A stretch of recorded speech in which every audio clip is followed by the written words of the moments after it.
Help somebody! Please, help! That's what I heard first, this piercing scream that made my heart jump. I was walking home after work, tired and zoning out, but that scream snapped me back like ice water to the face.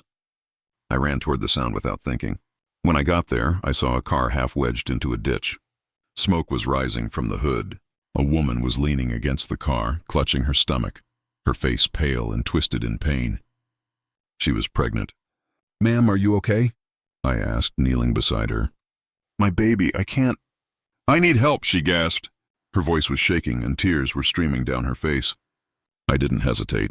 I whipped out my phone and called 911, giving them the location as quickly as I could. But she was in bad shape.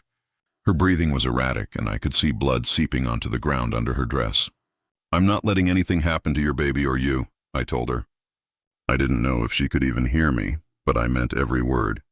She gripped my hand like it was the only thing keeping her alive. "Please don't leave me," she whispered. I stayed right there, holding her hand, talking to her, trying to keep her calm until the ambulance arrived. The paramedics worked fast, loading her onto a stretcher. One of them turned to me and said, "You saved her life by staying with her. She would have gone into shock alone out here." I didn't feel like a hero. I just did what anyone should do. The next day I got a call from an unfamiliar number. It was the woman I'd helped. Her name was Vanessa. She sounded better, stronger. She wanted to meet me to thank me in person. When I walked into the cafe she picked, I nearly froze. Vanessa wasn't just anybody. She was Vanessa Trenton, wife of billionaire Marcus Trenton. I'd seen her in magazines, on TV. She looked different without the glam, just a regular person sitting there. But I couldn't miss the fancy car parked outside or the watch on her wrist that probably cost more than my rent for a year. She stood up and hugged me. "You saved my baby. You saved me. I can't even put into words how grateful I am." I felt awkward, like I didn't belong in her world. "I just did what anyone should do." "No," she said, shaking her head. "Not everyone would have stopped. Not everyone would have stayed. You didn't even know me." That's when her husband came in, holding a tiny envelope. He smiled at me, though it didn't feel like the casual kind of smile. It was the sort that comes from a man used to getting what he wants. "This is for you," he said, sliding the envelope across the table. I hesitated. Inside was a check. A lot of zeros stared back at me. My breath caught. I'd never seen that much money in my life. "I can't," I started, but he cut me off. "You deserve it." "It's the least we can do." I looked at Vanessa, her eyes wide, hopeful. But I shook my head. "Thank you, but that's not what I need." Marcus frowned, confused. Vanessa leaned forward. "What do you need?" I took a deep breath, feeling my chest tighten. "I live in a neighborhood where kids like me don't get many chances. We're told to keep our heads down, not cause trouble, and maybe if we're lucky, we'll scrape by. I want to see those kids get a real shot." Vanessa's eyes softened. "What are you asking for?" "Scholarships," I said, my voice steady. "For black kids in my neighborhood. Real opportunities to go to college, to follow their dreams. Not handouts, just a fair shot." For a second, nobody said anything. The cafe buzzed around us, but at that moment, it felt like we were in our own little world. Vanessa started crying, silent tears at first, then soft sobs. She reached across the table and held my hand. "You're incredible," she whispered. "I promise we'll make it happen." And they did. It's been a year now, and because of them, kids in my neighborhood are applying for schools they never thought they could afford. Some already got accepted. I never thought that day would lead to something this big. I'm just an ordinary girl who did the right thing at the right time. But sometimes doing the right thing can spark something extraordinary. Vanessa kept her promise in ways I couldn't even imagine. The first scholarship program started small, just 10 students from my neighborhood. But word spread, and soon more applications came flooding in, not just from my area, but from other struggling communities. Marcus and Vanessa hired counselors, career advisors, and even tutors to help students prepare for what was ahead. She made sure I was involved too. "You're the heart of this," she told me one day when we were visiting a local high school. At first, I wasn't sure what she meant by that. I was just me, a regular girl trying to do the right thing. But as the months passed, I started seeing how much of a difference this could make. One student, Jamar, was barely scraping by in school. He was smart, smarter than most adults I knew, but life kept throwing stuff at him. His mom worked 2 jobs, his dad wasn't around, and some days he barely had food to eat, let alone the energy to dream about the future. When he got one of the scholarships, I'll never forget what he told me. "I'm going to make you proud," he said, his voice cracking. "You already have," I told him, choking back my own tears. Vanessa made sure it wasn't just about money. She arranged mentorship programs with professionals in different fields, internships, and even financial literacy workshops, so that these kids knew how to manage their success when it came. I didn't expect any of this to change my life directly, but it did. Suddenly, I had people looking up to me, kids and adults alike, asking me how I'd done it, how I'd stood my ground and asked for something bigger than myself. The truth is, I was just scared to take that check and turn away from the people who needed help most, scared to let my little brothers and sisters grow up thinking they had to settle for less. One day, Vanessa asked me to speak at a fundraising gala. It was the fanciest event I'd ever been to. When I stepped onto the stage wearing a dress she bought me, "Because you deserve to feel like a queen," I froze for a second. All these powerful people in the room, millionaires, politicians, people whose names I'd only read about, they were staring at me, waiting for me to say something profound. So I just told them the truth. "I'm here because I couldn't watch another kid grow up thinking they weren't enough," I said. "I'm here because Vanessa believed in something bigger than herself. And because she didn't try to fix me, she stood with me to fix the system." The room got quiet in a way that felt heavy but good, like maybe they were really listening. After the gala, Marcus came up to me. His voice wasn't as polished as usual. It cracked a little when he said, "You've done more for us than we've done for you." "Thank you." I didn't know what to say to that. Now, 2 years later, the program has helped over 200 students. Some of them are in college, others are starting businesses or going into trades. A few are even helping expand the program into new cities. Vanessa and I still talk every week, and when I look at her, I don't see a billionaire or someone untouchable anymore. I see a mom, a wife, a woman who just wanted to do the right thing, like me. And that's the thing. We're all just people at the end of the day. The differences we see, the walls we build between each other, they don't mean much when someone's life is on the line. What started as one act of kindness became something I never dreamed of. But if I've learned anything, it's this. It's not about waiting for the right moment.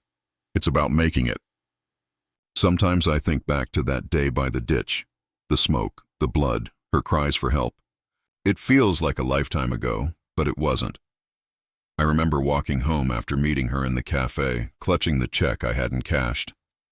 The whole thing felt surreal, like I'd stepped into someone else's story. My neighbor, Mrs. Charlene, saw me coming up the block and waved me over. "You all right, baby?" she asked, peering at me through her thick glasses. I nodded, but I must have looked off because she didn't let it go. "Come on in for a second." Sitting in her cramped kitchen, eating one of her famous sweet potato cookies, I told her everything that had happened, the accident, the scholarships, all of it. When I finished, she just looked at me for a long time before speaking.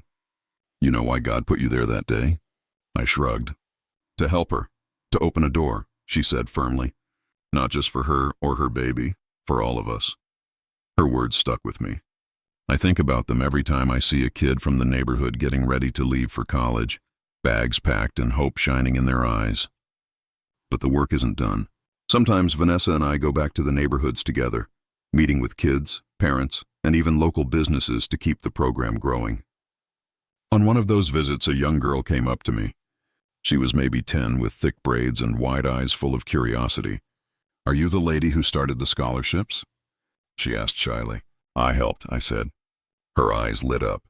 "I'm going to get one too. I'm going to be a doctor." Hearing that felt like the biggest win of all, but it's not always easy. For every success, there are challenges. Some kids don't make it through the program. Life can be unforgiving, even when there's help.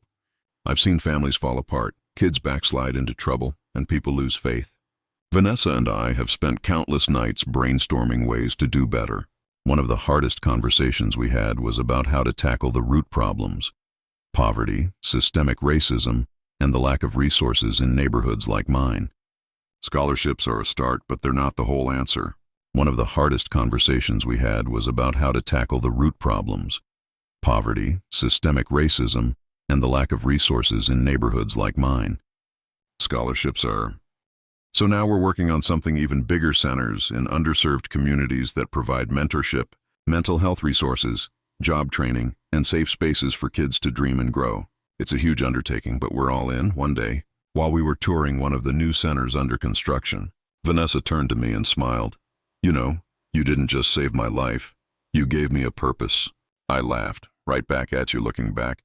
I realize I never really asked for much, just a fair shot for people who deserve it. But what's grown from that simple request is something I could have never imagined. And that's the thing about kindness. It doesn't just fix one moment, it plants seeds. And when those seeds grow, they can change the world. As for me, I'm still the same girl from the block, just with bigger dreams now. Maybe one day I'll run for office or start my own foundation. Or maybe I'll just keep doing what I'm doing, being there when it matters most. 'Cause if there's one thing I've learned, it's this: you don't need money or fame or a fancy title to make a difference. You just need to care enough to act as the years pass. The ripples from that moment by the ditch keep spreading. One day, I got a letter in the mail from Jamar, the boy who told me he'd make me proud. He was graduating from college, something no one in his family had ever done before. Inside the envelope was a picture of him in a cap and gown, standing with his mom and little brother. The letter was short, just a few lines, but it hit straight in the heart. You told me I was already enough when I didn't believe it. You believed in me when I didn't know how. Thank you for saving more than my life. You saved my future. I keep that letter tucked in my bedside drawer, and I pull it out on the hard days when doubt creeps in or when the obstacles seem too big. Vanessa keeps moving mountains too. She's not just funding projects anymore. She's lobbying lawmakers and meeting with community leaders. Sometimes people dismiss her because of her privilege, saying she can't understand the struggle. But I've seen her push back, stand her ground, and do the work to prove she's in it for the right reasons. I'm learning from her too. She always tells me, your voice carries weight. Don't be afraid to use it.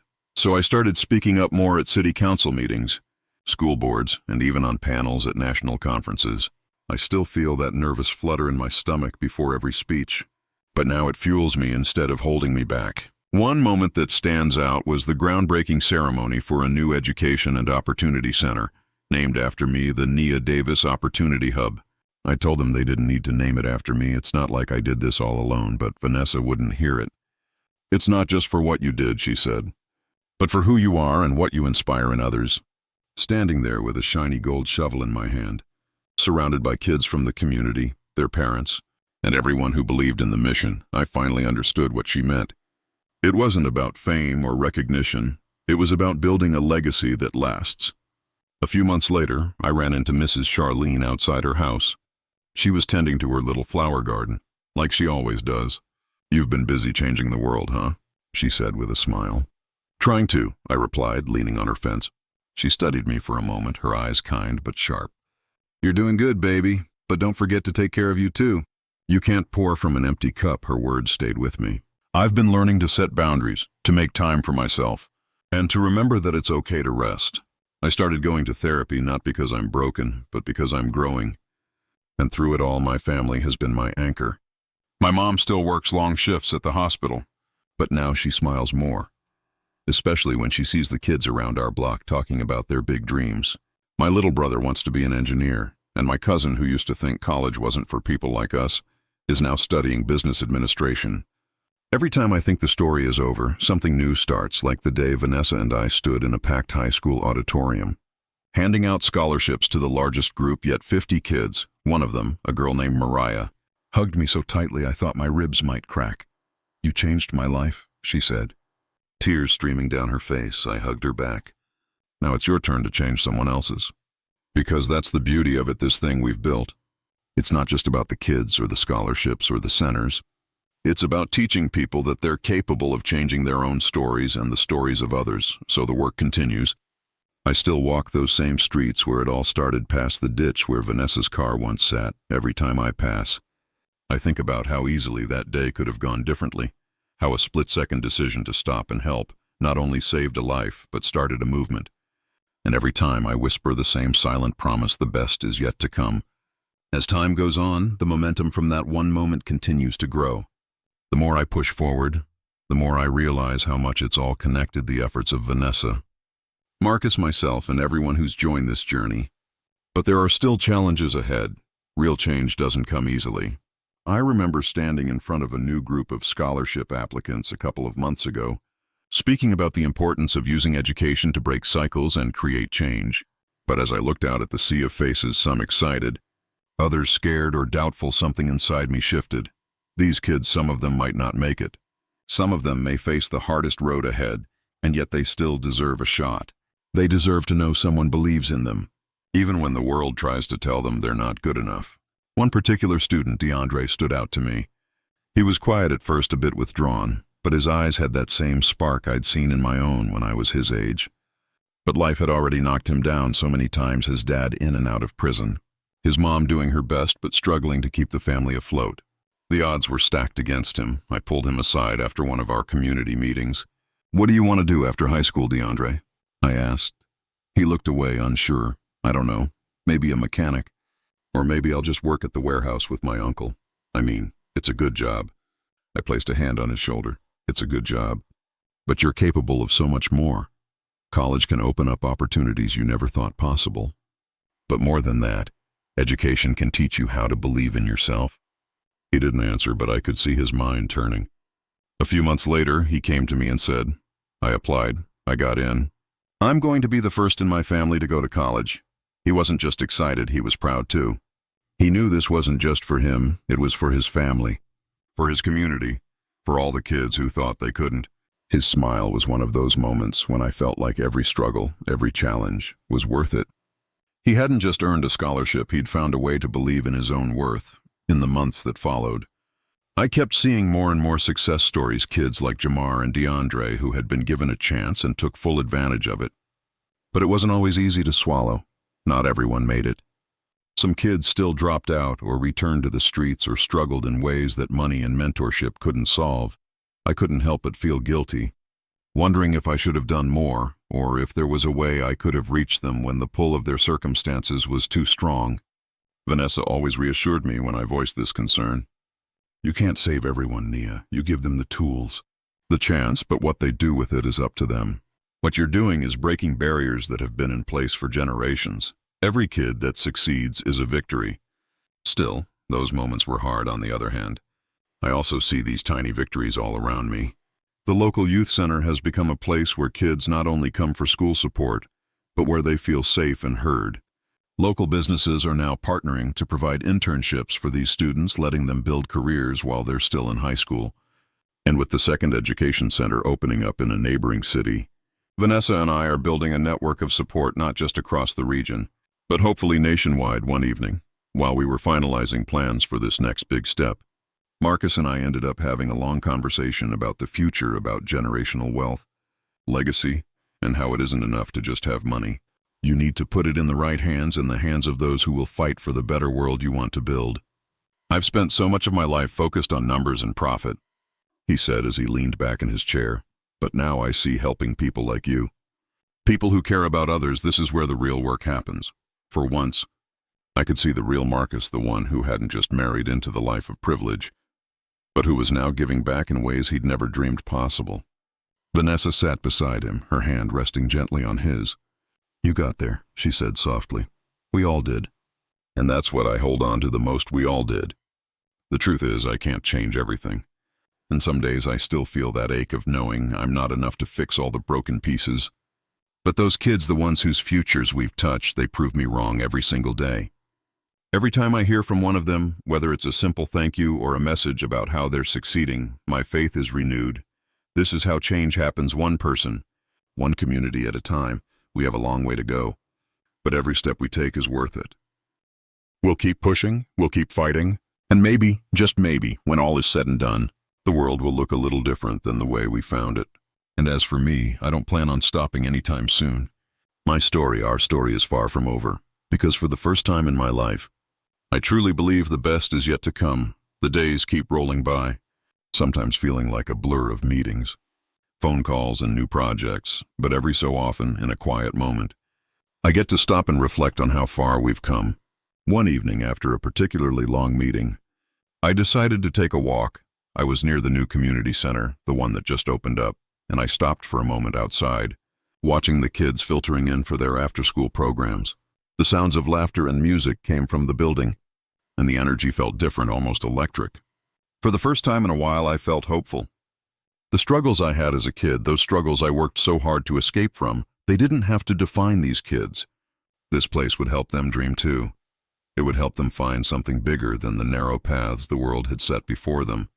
I stepped inside the building, my footsteps soft against the polished floor, and caught a glimpse of Mariah from earlier. She was tutoring younger students, guiding them with the same care and confidence she'd once gotten from me. It was surreal to watch. I never thought I'd see her here taking on a leadership role, teaching others when once she was one of the kids needing a hand to get started. It hit me that in this community, we were passing the torch, changing the cycle, and inspiring others to do the same. Mariah caught sight of me and grinned. "Hey, Miss Davis, can you believe this?" "I'm helping," I laughed, my heart full. "Of course I can believe it." "Mariah, you're a natural." She blushed, the same soft, shy smile on her face I'd seen the first time I met her. I remembered how unsure she had been about college, just like the others. And now here she was, not just thriving, but giving back. That was everything. Later that night, as I walked back home, I thought about the ripple effect that kept spreading from that moment of choice, from a simple decision to stop and help. And while the work never really stops, it's never truly done, I started feeling less burdened by that weight and more focused on what we've built together. I'd learned so much about what real success looks like. It's not in fancy cars or huge bank accounts. It's in the small victories. It's in the confidence and self-respect kids gain when they realize their futures are in their hands, not the hands of the people who underestimate them. It's in seeing young people walk through the doors of the center with their heads high, knowing they have something more than what was given to them. They have the power to change their own stories. There was a ceremony not too long ago marking the 10th anniversary of the scholarship program and the community center's official opening. Hundreds of people gathered, including donors, parents, and of course the students. As we handed out awards and recognized their achievements, the joy was contagious. I looked at Vanessa and Marcus from across the room, and I could see the same pride in their eyes that I felt in mine. The three of us had together created something lasting. Before I could get too lost in my thoughts, someone came up behind me. It was Jamar. He was in a sharp suit, looking confident. He stood there for a moment, just watching. And then he gave me a hug firm, like we were equals now, not just mentor and mentee. "Thank you, Nia," he said, pulling back with a wide smile. "You told me once that I wasn't just a product of my circumstances. You helped me see what I could do, not just what I could escape from. I'm doing that for others now, too." I was speechless for a second. The boy I once met in a high school hallway now had his own business, and he was helping teach others the skills that had helped him succeed. "And don't forget," he added with a playful grin, "you've got another scholarship out there with my name on it." I smiled. "You just do me a favor. Jamar, don't let it go to your head, all right?" He laughed, but the look in his eyes was serious. "I won't. I've learned too much from you to let that happen." In that moment, I realized how much this project, this mission of ours, had become a movement. We weren't just changing a few kids' lives anymore. We were changing the mindset that held so many of them back, teaching the next generation that they too have a right to dream. The kids now looked to Jamar and Mariah and the others, those who had made it and were giving back, to show them the way. It was no longer just about breaking down barriers. It was about building new pathways for even more kids to walk on. And all of them would, in turn, give someone else a chance to take a step forward. The cycle of support and empowerment would never end. Some days I still sit alone, wondering how something so small, so simple, can transform so many lives. But I know that it wasn't just me. It was the people who believed, who saw potential in someone when no one else did. And those who receive help, like Jamar, are the ones who make the future different for the ones coming after them. Every day is a reminder that the work we do, the changes we've made, no matter how small, matter. We will keep fighting, keep building, and with every new story we create, we'll never stop striving to make sure that no kid, no person, has to grow up feeling like they're not enough.